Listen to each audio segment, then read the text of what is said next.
যারা কথায় কথায় বলে সৎ লোকের শাসন চাই, আল্লাহর আইন চাই, বলে না? ঘরে কোরআনের আলো, ঘরে ঘরে জালো। এর কি কোরআনের আলো হইলো? মিথ্যা মামলা দিয়ে মানুষকে হয়রানি করা। যারাই নির্বাচনী গণতন্ত্রে গেছে তাদের চরিত্র ধ্বংস হয়ে গেছে। নির্বাচনী গণতন্ত্র পৃথিবীর সবচেয়ে বড় গজব। ইহুদি নাসারদের চালান করা মন্ত্র। এইসব মন্ত্র থেকে তোমরা দূরে থাকো।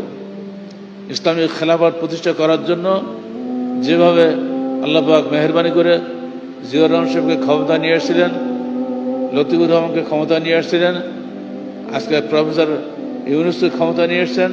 আল্লাহ ইচ্ছা করলে আল্লাহ পাক খেলাফতের মাধ্যমে দেশের সবকিছু পরিবর্তনের জন্য তোমাদের মধ্য থেকে এমন একজন নেতাকে আল্লাহ এনে দিবেন যে নেতার মাধ্যমে দেশের খেলাফত কায়েম হবে ইনশাআল্লাহ।